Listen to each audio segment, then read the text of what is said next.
हरिओम।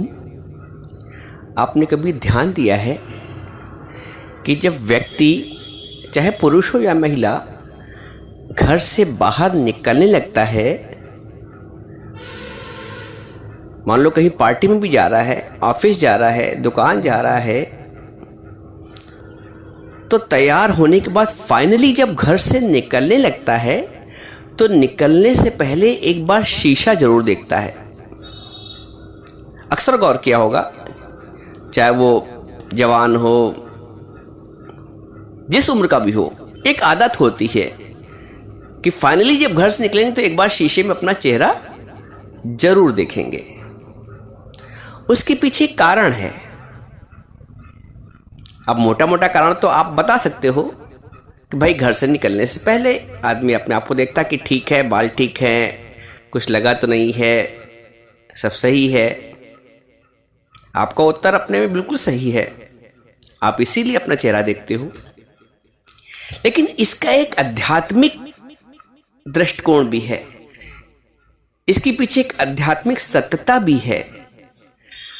आध्यात्मिक सत्यता ये है, आप जब बाहर निकलने लगते हो तो फाइनली अपना स्वरूप, अपने सुंदर स्वरूप को देखना चाहते हो। कहीं कोई कमी तो नहीं है, बढ़िया सुसज्जित है, बाल प्रॉपर व्यवस्थित हैं। आप ये पक्का करना चाहते हो शीशे में देखकर फाइनली जब निकलते हो। इसके पीछे जो आध्यात्मिक सत्यता है वो ये है, आप अपने स्वरूप का दर्शन करना चाहते हो। आप अपने सुंदर स्वरूप का दर्शन करना चाहते हो। सुंदर स्वरूप का मतलब, जिस स्वरूप का आप दर्शन करते हो वो तो शारीरिक स्वरूप है, लेकिन जो तुम्हारा आत्मिक स्वरूप है, जो तुम्हारा सत्य स्वरूप है, जो तुम्हारा आनंद स्वरूप है, मुख्यतः तुम्हें उसकी जड़ नहीं पता है, उसका मूल कारण नहीं पता है, लेकिन अंदर से जो उत्कंठा होती है अनजान में, वो यही है कि मैं अपने स्वरूप को देखूं, मैं अपना दीदार करूं, मैं स्वयं का दर्शन करूं, अपने स्वरूप का दर्शन करूं। अज्ञान में हम सिर्फ शरीर के दर्शन करके ही संतुष्ट हो जाते हैं। शरीर का दर्शन, शरीर को आपने मेंटेन किया, सुसज्जित किया, थोड़ी देर में पसीना निकला, घर के बाहर निकले और सारा आपका मेकअप, सारी सुसज्जा धरी रह गई। हवा चली, बाल आपके बिगड़ गए, धूल गर्दा चली, चेहरे पे गंदगी। तो जो बाहर की सुसज्जा है, बाहर की व्यवस्था है, बाहर का मेकअप है, ये क्षणिक है। हम उस क्षणिक सुसज्जा में, क्षणिक व्यवस्था में, क्षणिक थोड़ी देर के मेकअप में अपने आप को संतुष्ट कर लेते हैं। लेकिन ये हमें संकेत कुछ और कर रहा है। ये संकेत शीशा देखने का तात्पर्य यही है कि मैं स्वयं का दर्शन करूं, मैं स्वयं को देखूं, मैं निज स्वरूप को देखूं। ये जो निज स्वरूप है, ये जो आत्मिक दर्शन है, ये हमें सच्चा गुरु कराता है। अच्छा, एक बात तो ये है, आप अपना दर्शन शीशे में करते हैं, आप अपने को शीशे में देखते हैं, लेकिन यदि वो शीशा किसी आवरण से ढका है तो क्या आप दर्शन कर पाओगे? चाहे कितने भी सुंदर बन गए हो, स्मार्ट बन गए हो, ब्यूटीफुल बन गई हो आप, यदि शीशे पे कोई आवरण पड़ा है, वो शीशा धूल गर्दे से सना हुआ है, ढका हुआ है, तो शीशा होते हुए भी, आप सुसज्जित होते हुए भी अपना दीदार नहीं कर पाओगे, अपने आप को नहीं देख पाओगे। तो आवश्यक ये है कि उस शीशे का जो मल है, जो गंदगी है, जो डस्ट है, वो हटे, या जो आवरण उस पर ढका हुआ है वो हटे। अपना स्वरूप देखने के लिए। तो आध्यात्मिक दृष्टिकोण से इसको देखें तो जो आवरण जिसको हम कह रहे हैं शीशे पे ढका हुआ है या जो धूल गर्दा शीशे पे ढकी हुई है, वो जो आवरण है आध्यात्मिक दृष्टिकोण से वो हमारा शरीर भाव, देह भाव, मैं शरीर हूँ, ये एक आवरण है। हमारी आत्म स्वरूप पे, हमारे आत्म स्वरूप पे एक पर्दा ढका हुआ है कि मैं देह हूँ, देह का आवरण। तभी राजा जनक को विधेय बोलते हैं, क्योंकि उनके पास देह का भाव नहीं था, आत्म भाव में निष्ठ थे, वो आत्मनिष्ठ थे, इसलिए उनको विधेय बोलते हैं। तो हम भी मूलतः विधेय हैं, लेकिन क्योंकि ज्ञान नहीं मिला है इसलिए देह का भाव है, देह का आवरण है, देह से ढके हुए हैं। हमारा जो आत्म स्वरूप है, हमारा जो आनंद स्वरूप है, वो देह के भाव से, अंतःकरण के भाव से ढका हुआ है। भगवान ने इसको भगवत गीता में बोला है इस तरह से कि धूमेन वृते वहिन यथा दर्शो मलेन चा यथा उल्बेना व्रतो गर्भ तथा तेने धर्मावतम। जिस तरह धुएं से अग्नि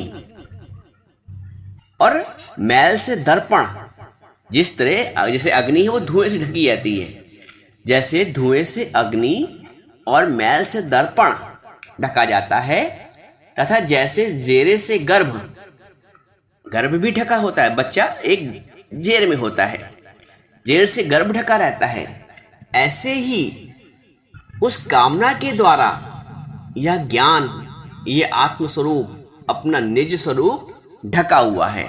कामना के द्वारा, इच्छा के द्वारा, वासना के द्वारा, देह भाव के द्वारा हमारा स्वरूप ढका हुआ है। जैसे धुएं से अग्नि ढकी हुई है, मैल से दर्पण ढका हुआ है, जेर से गर्भ ढका हुआ है, वैसे ही हमारा निज स्वरूप, हमारा आत्म स्वरूप अज्ञान से ढका हुआ है।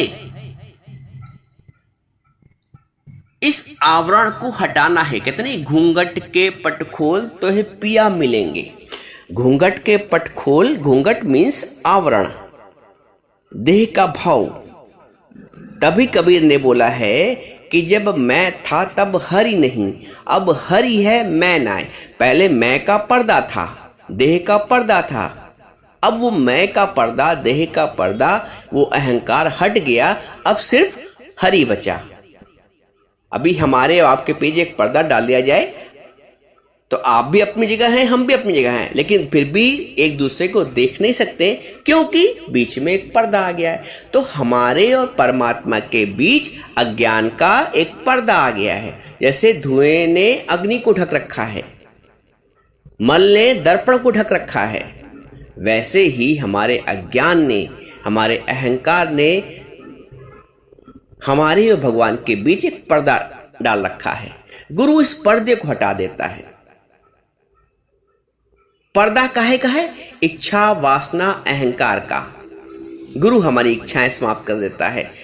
गुरु हमें शुद्ध इच्छा करता है, परमात्मा की प्राप्ति की इच्छा, आनंद की प्राप्ति की इच्छा, वो सांसारिक इच्छाओं से ऊपर उठा देता है। गुरु हमारी वासनाओं को जड़ से काट देता है। गुरु हमारे अहंकार को जड़ से काट देता है। तो भगवान तो है ही है। हमारे बीच एक अज्ञान का पर्दा आ गया है। आप ये देखो, जैसे कोई व्यक्ति बैंक में काम करता है तो क्या कहता है, मैं फलाने बैंक का हूं। कोई व्यक्ति रेलवे में काम करता है, रेल तो कहता है कि मैं रेल का कर्मचारी हूं। कोई सरकारी उसमें काम करता है तो कहता है मैं सरकारी कर्मचारी हूं। कोई प्राइवेट में करता है तो बोलता है मैं प्राइवेट कर्मचारी हूं। तो बोलता है मैं सरकारी हूं, मैं प्राइवेट हूं, मैं रेलवे का हूं, मैं बैंक का हूं। तो क्या मतलब उस अपने रेलवे का है तो माँ बाप का नहीं रह गया? पहले वो अपने माँ बाप का है, बाद में रेलवे का हुआ। पहले वो अपने माता पिता का है, बाद में सरकारी आदमी हुआ। तो हमने जो बाहर के संबंध बना रखे हैं वो संबंध बाद में है। पहले हमारा परमात्मा से संबंध है। पहले हम अपने परमात्मा के हैं, पहले हम अपने परम पिता के हैं। बाहर के पिता तो हर जन्म में बदलते रहते हैं। आवश्यक नहीं जो आज के माता पिता हैं वो पिछले जन्म में वही रहे हों, और ये भी आवश्यक नहीं जो आज के माता पिता हैं वो अगले जन्म में हमारे माता पिता हों। लेकिन क्या भगवान क्या हर जन्म में बदलता है? भगवान तो शाश्वत है, इसलिए भगवान को परम पिता बोला गया है, क्योंकि भगवान हमेशा पिता रहता है। पिछले जन्म में वही था, इस जन्म में भी है शाश्वत, और अगले जन्म में भी वही रहेगा। तो जो शाश्वत है वो परम है, इसलिए भगवान को परम पिता कहते हैं। तो जिस तरह आदमी कहता भले ही है कि मैं बैंक कर्मचारी हूं, मैं स्कूल का कर्मचारी हूं, मैं रेलवे का कर्मचारी हूं, लेकिन उसको अंदर ये भी पता होता है कि मैं असल में किसका हूं, असल में माता पिता मेरे कौन हैं, असल में मैं किसका हूं। तो हमको भी ये हम ऊपर से भले ही कहते हैं कि ये हमारा घर है, ये हमारे माता पिता हैं, ये हमारे संबंधी हैं, ये, लेकिन अंदर ये पक्का होना चाहिए कि हमारा जो परम पिता है वो हमारा भगवान है। ये भाव अंदर से पक्का होना चाहिए, तब तुम बोल पाओगे कि मुझे गरज न और सहारों की, एक तेरा सहारा काफी है। मझधार में डूबने वालों को एक तेरा किनारा काफी है। मझधार में डूबने वालों को एक तेरा किनारा काफी है। ये है ईश्वर पे विश्वास, ये है दृढ़ता। भगवान ने बोला दृढ़ता से मेरा चिंतन करो, सतत मेरा चिंतन करो। अनन्यास चिंतयन्तो माम, अनन्य चित्त से मेरा चिंतन करो, दृढ़ता से रखो मेरा ध्यान। हम क्या करते हैं अज्ञान में, हमारा जो दृढ़ता रहती है वो जगत की तरफ रहती है, हमारा जो ध्यान रहता है वो जगत की तरफ रहता है। तभी कवि ने बोला है कि जितनी प्रीत हराम से उतनी हरि से होए, चला जाए बैकुंठ को पल्ला न पकड़े कोई। सुत बनिता परिवार हित, रोया है दिन रात, कभी प्रभु के प्रेम में बहे अश्रु दो पात। आज सब अपने से पूछो, अक्सर आप रोए होगे अपने संबंधियों के लिए, कभी बेटे के लिए रोए होगे, परेशान किया होगा, कभी पति के लिए, कभी पत्नी के लिए, कभी माँ के लिए, कभी बाप के लिए, कभी संबंधियों के लिए रोए हो, कभी अपने लिए, कभी किसी ने कुछ कह दिया तो आंसू भलभल आ गए। लेकिन क्या कभी तुम परमात्मा के लिए रोए हो? कभी प्रभु के प्रेम में बहे अश्रु दो पात। सुत वनिता परिवार हित, सुत के लिए यानी बेटा बेटी के लिए, वनिता मीन्स पत्नी पति के लिए, सुत वनिता परिवार हित, परिवार के हितों के लिए रोया है दिन रात, कभी प्रभु के प्रेम में बहे अश्रु दो पात। हमारी आंखों से परमात्मा के प्रेम के आंसू बहने चाहिए। ये और परमात्मा के प्रेम के आंसू तभी बहेंगे जब हृदय में सत्यता होगी, सच होगा, ईश्वर को पाने की उत्कंठा होगी, ईश्वर से मिलने की तड़प होगी। और फिर मैं बता रहा हूं, ईश्वर ये ना समझना कि कोई यत्न से मिलेगा, कोई कर्म से मिलेगा, कोई तपस्या से मिलेगा, भूखे रहने से मिलेगा, एक पैर से खड़े रहने से मिलेगा। ईश्वर कहीं दूर नहीं जो मिलेगा, सदा बसत तुम साथ, हाजरा हजूर है। बस वो जो पर्दा आ गया है उस पर्दे को हटाने की आवश्यकता है। ये जो मैं का पर्दा आ गया है, ये जो अहंकार का पर्दा आ गया है, इसको हटाने की आवश्यकता है। तो अपना चेहरा देखने का तात्पर्य ये है, अपना चेहरा देखने से तात्पर्य ये है कि हमारे अंदर ये उत्कंठा है कि मैं अपने आप को जानूं, अपने आप को देखूं, लेकिन हम शरीर तक ही रह जाते हैं। हम आत्मा का दर्शन नहीं कर पाते, हम अपने निज स्वरूप का, अपने सत्य स्वरूप का दर्शन नहीं कर पाते, जबकि इंगित यही करता है, संकेत यही करता है। तो आज से जितना अपने शरीर के दर्शन को उत्सुक रहते हो, उसको सुसज्जित करने के लिए ललायित रहते हो, उतना ही अपने आत्मा का दर्शन के लिए, अपने निज स्वरूप के दर्शन के लिए ललायित रहो, उसके लिए प्रेम पालो।